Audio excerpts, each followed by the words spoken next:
சின்ன வயசில் ஒரு தீபாவளி அன்னைக்கு நடந்த ஒரு இன்சிடெண்ட்டை நான் சொல்லணும். எங்கள் அப்பா கையில் பணம் இல்லை, எங்களுக்கு புது ட்ரெஸ் இல்லை, பட்டாசு வாங்க காசு இல்லை. காலையில் தீபாவளி அன்னைக்கு எங்கள் அப்பா எங்கள் அம்மாட்ட சொல்லிட்டு போனார். நான் ஒரு 8 வயசு 7 வயசு இருக்கும். அதை விட என் தம்பி வந்து சின்னவன்.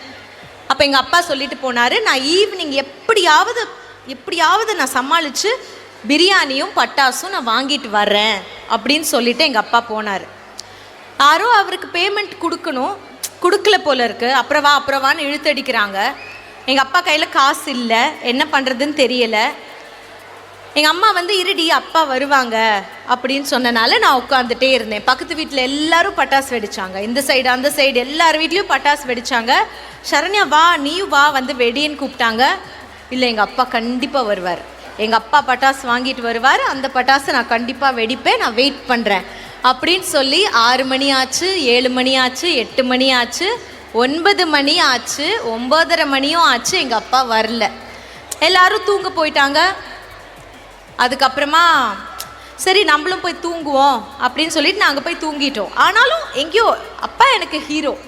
அப்பா ஒரு நாள் வருவாங்க, கண்டிப்பாக வருவாங்க, அந்த டைமுக்கு வருவாங்க, பட்டாசு வாங்கிட்டு வருவாங்கன்னு சொல்லிட்டு நான் தூங்கிட்டேன். நைட்டு 11 மணிக்கு எங்கள் அப்பா ஒரு பேக்கெட் கம்பி மத்தாப்பும் ஒரு சிக்கன் பிரியாணியும் வாங்கிட்டு வந்தார்.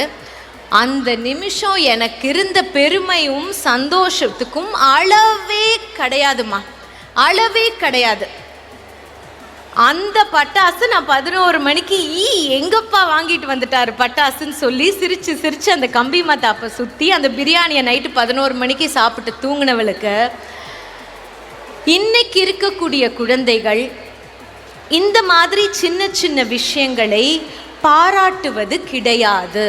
அவங்களுக்கு இருக்கக்கூடிய பொருட்களுக்கு அருமை அவங்களுக்கு தெரியலை அப்படிங்கிறது ஒரு பெரிய பிரச்சனையாக நான் பார்க்கிறேன்.